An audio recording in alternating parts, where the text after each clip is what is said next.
ಆತ್ಮೀಯರೇ ನಮಸ್ಕಾರ. ಪರಿವಾರ್ ಟಿವಿಗೆ ಸ್ವಾಗತ ಸುಸ್ವಾಗತ. ನಾನು ಮಣಿಕಂಠ ಸೂರ್ಯ. ಒಂದು ಸತಿ ತಿನ್ನೋರು ಯೋಗಿ, 2 ಸತಿ ತಿನ್ನೋರು ಭೋಗಿ, 3 ಸತಿ ತಿನ್ನೋರು ರೋಗಿ, 4 ಸತಿ ತಿನ್ನೋರನ್ನ ಎತ್ಕೊಂಡು ಹೋಗಿ ಅನ್ನೋ ಮಾತನ್ನ ಕೇಳಿಯೇ ಇರ್ತೀರಾ.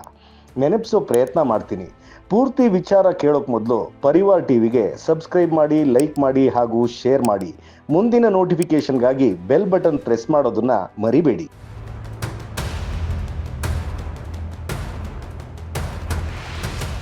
ಸ್ನೇಹಿತರೆ, ಮೊದಲನೇದಾಗಿ ನಮ್ಮ ಪುರಾಣಗಳು ಹೇಳೋದು ಏನು ಅಂದರೆ, ಅಗತ್ಯಕ್ಕಿಂತ ಹೆಚ್ಚಾಗಿ ತಿಂದರೆ ನರ್ಕಕ್ಕೆ ಹೋಗ್ತೀರಾ, ಹಾಗಾಗಿ ಅಗತ್ಯಕ್ಕಿಂತ ಹೆಚ್ಚಾಗಿ ತಿನ್ನಬೇಡ ಅನ್ನೋರು. ಅದ್ರ ಜೊತೆಗೆ ನಮ್ಮ ಹಿಂದಿನವರು ಉಪವಾಸ, ಏಕಾದಶಿ ವ್ರತಗಳನ್ನು ಆಗಾಗಲೇ ಆಚರಿಸ್ತಾ ಇದ್ರು. ಅವ್ರುಗಳು ಹೇಳೋ ಹಾಗೆ ಹೆಚ್ಚಿನ ಆಹಾರದಿಂದ ನಿದ್ರೆ, ನಿದ್ರೆಯಿಂದ ತಾಮಸ, ತಾಮಸದಿಂದ ಕಾಮ, ಕ್ರೋಧ, ಮದ, ಮೋಹ. ಹಾಗಾಗಿ ಆಹಾರ ಕಡಿಮೆ ಸ್ವೀಕರಿಸಿ ಅಂತ ಇದ್ರು. ಹಾಗೆ ಊಟ ಮಾಡುವಾಗ ಯೋಚನೆ ಮಾಡಬಾರ್ದು, ಯೋಚನೆ ಮಾಡ್ತಾ ಊಟ ಮಾಡಬಾರ್ದು.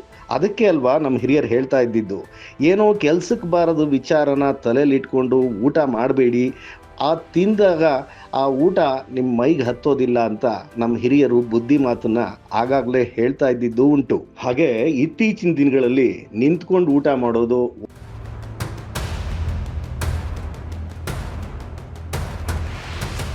ಓಡಾಡ್ತಾ ಊಟ ಮಾಡೋದು ರೂಢಿ ಆಗೋಗ್ಬಿಟ್ಟಿದೆ. ಆದರೆ ಹಿಂದೆ ಊಟ ಮಾಡೋರು ಒಂದು ಕಡೆ ಕೂತಿರ್ತಿದ್ರು, ಬಡಿಸುವವರು ಓಡಾಡ್ತಾ ಇದ್ರು. ಇವತ್ತು ಕಾಲ ಬದಲಾಗಿ ಹೋಗಿದೆ. ಬಡಿಸೋರು ಒಂದೇ ಕಡೆ ನಿಂತಿರ್ತಾರೆ, ಊಟ ಮಾಡೋರು ಓಡಾಡ್ತಾ ಇರ್ತಾರೆ. ಮೊದಲು ನಮ್ಮಲ್ಲಿ ಹೇಳ್ತಾ ಇದ್ದಿದ್ದು ಉಂಟು, ಬೀದಿಲಿ ತಿನ್ನೋರು ಬಿಕಾರಿ, ಮನೇಲಿ ತಿನ್ನೋನು ಸಾವುಕಾರಿ ಅಂತ. ಆದರೆ ಇವತ್ತು ನಿಮಗೆ ಗೊತ್ತು ಏನಾಗಿದೆ? ಯೋಚನೆ ಮಾಡಿ. ಪ್ರಪಂಚದಲ್ಲಿ ಭಗವಂತನ ಸೃಷ್ಟಿಲಿ ಆಹಾರ ಇಲ್ಲದೆ ಯಾರೂ ಸತ್ತೇ ಇಲ್ಲ. ಅತಿಯಾದ ಆಹಾರ ಸೇವನೆಯಿಂದ ಸತ್ತಿರೋರೇ ಜಾಸ್ತಿ ಅಂದರೆ ತಪ್ಪಾಗೋದಿಲ್ಲ. ಒಂದು ಜಿಲೇಬಿ ತಿನ್ನೋದು ರುಚಿಗೆ, 4 ಜಿಲೇಬಿ ತಿಂದರೆ ಶುಗರ್ ಬರೋದು ಗ್ಯಾರಂಟಿ. ಒಂದು ಬಜ್ಜಿ ತಿಂದರೆ ಆರೋಗ್ಯ, 4 ಬಜ್ಜಿ ತಿಂದರೆ ಅನಾರೋಗ್ಯ. ಕಿಕ್ಕಿಗೆ ಅಂತ ಒಂದು ಪೆಗ್ ಸಾಕು, ಒಂದು ಫುಲ್ ಬಾಟಲ್ ಹಾಕಿದ್ರೆ ಲಿವರು ಟವರ್ ನೋಡಕ್ಕೆ ಹೋಗದೆ ಇರುತ್ತಾ? ಅದಕ್ಕೆ ಹೇಳೋದು, ಹಿತವಾಗಿ ಮಿತವಾಗಿ ಏನೇ ಮಾಡಿದ್ರೂ ಸುಖವಾಗಿ ಮಾಡಬೇಕು ಅಂತ. ಬದುಕೋಕ್ಕೋಸ್ಕರ ತಿನ್ನೋಣ, ತಿನ್ನೋಕ್ಕೋಸ್ಕರ ಯಾಕೆ ಬದುಕಬೇಕು?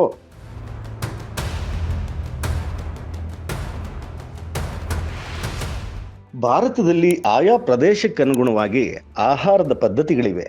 ನಮ್ಮ ಪೂರ್ವಜರು ನಮ್ಮ ಸಂಸ್ಕೃತಿ, ಭೌಗೋಳಿಕ ವಿಚಾರಗಳಿಗೆ ಅನುಗುಣವಾಗಿ ಅದನ್ನು ರೂಪಿಸ್ಕೊಂಡು ಬಂದಿದ್ದಾರೆ.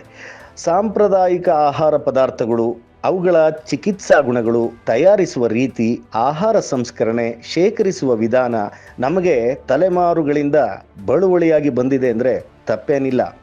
ಹಿಂದೆ ಒಂದು ಕಾಲ ಇತ್ತು, ಭಾರತೀಯ ಕುಟುಂಬಗಳಲ್ಲಿ ಊಟಕ್ಕೆ ನೆಲದ ಮೇಲೆಯೇ ಎಲ್ಲರೂ ಒಟ್ಟಾಗೆ ಕೂತ್ಕೋತಾ ಇದ್ರು. ಆಹಾರವನ್ನು ಅನುಭವಿಸಿ ತಿನ್ನಲು ಕೈಗಳನ್ನು ಬಳಸ್ತಾ ಇದ್ರು. ಈಗ ಕೈ ಬೆರಳುಗಳ ಜಾಗವನ್ನು ಚಮಚ ತುಂಬಿದೆ ಅಂದರೆ ಆಶ್ಚರ್ಯವೇನಿಲ್ಲ. ವೇದಗಳ ಪ್ರಕಾರ ನಮ್ಮ ಬೆರಳುಗಳು ಪಂಚಮಹಾಭೂತಗಳಿಗೆ ಸಂಬಂಧಿಸಿದೆಯಂತೆ. ಹೆಬ್ಬೆರಳು ಅಗ್ನಿತತ್ವ, ತೋರು ಬೆರಳು ವಾಯುತತ್ವ, ಮಧ್ಯದ ಬೆರಳು ಆಕಾಶ ತತ್ವ, ಉಂಗುರದ ಬೆರಳು ಪೃಥ್ವಿ ತತ್ವ ಹಾಗೂ ಕಿರುಬೆರಳು ಜಲತತ್ವ.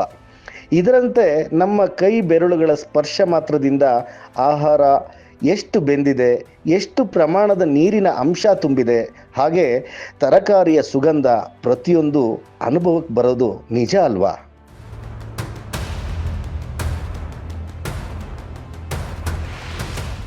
ಇನ್ನು ನೆಲದ ಮೇಲೆ ಕೂತು ಊಟ ಮಾಡೋದ್ರಿಂದ ಹೃದಯ ಸಂಬಂಧಿ ರೋಗಗಳು ದೂರ ಆಗುತ್ತೆ, ರಕ್ತ ಪರಿಚಲನೆ ಸುಲಭವಾಗುತ್ತೆ, ಸೊಂಟದ ಪ್ರದೇಶ ಬಲ ಪಡೆಯುತ್ತೆ, ಸ್ನಾಯುಗಳು ಕಾಲುಗಳು ಬಲ ಪಡೆಯುತ್ತೆ, ಸೂಕ್ತವಾದ ಭಂಗಿಯಲ್ಲಿ ತಿನ್ನಲು ಕುಳಿತಾಗ ಜೀರ್ಣಕ್ರಿಯೆಗೆ ಅನುಕೂಲ ಆಗುತ್ತೆ. ಇಷ್ಟೆಲ್ಲ ಅನುಕೂಲ ಇದೆ.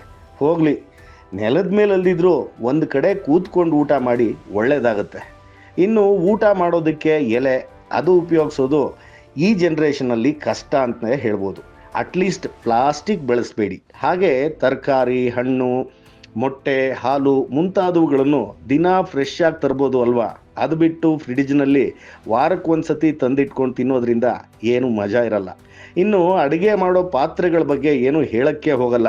ಅಟ್ಲೀಸ್ಟ್ ಮನೇಲಿ ದಿನ ಅಡುಗೆ ಮಾಡ್ಕೊಂಡು ತಿಂದರೆ ಅವರೇ ಪುಣ್ಯವಂತರು.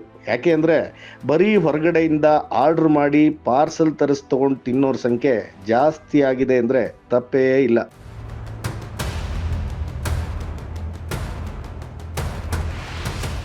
ಇನ್ನೊಂದು ಇಂಪಾರ್ಟೆಂಟ್ ವಿಚಾರ ಅದೇನು ಅಂದರೆ ಜಂಕ್ ಫುಡ್ಗಳನ್ನು ತಿನ್ನೋದು ಡೈರೆಕ್ಟಾಗಿ ವಿಷ ತಗೊಂಡಂಗೆ ಅಂತಾರೆ ಡಾಕ್ಟ್ರು.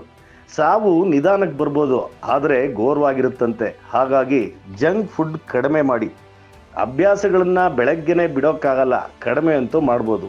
ಹಾಗೆ ಹೊಸ ಒಳ್ಳೆ ಅಭ್ಯಾಸಗಳನ್ನು ಪ್ರಯತ್ನ ಮಾಡಿ. ಇದ್ರ ನಡುವೆ ಡಯೆಟ್ಟು ಅಂತ ಬರೀ ಫ್ರೂಟು ಅಥವಾ ತರಕಾರಿ ಅದೆಲ್ಲ ವೇಸ್ಟು. ಅದ್ರ ಬದಲು ನಿರಾಹಾರ, ಏಕಾದಶಿ ವ್ರತ ಮಾಡಿ. ಮನಸ್ಸು ಮಲಿನವಾಗದಿದ್ರೆ ಅದೇ ನಿಜವಾದ ಡಯೆಟ್ಟು.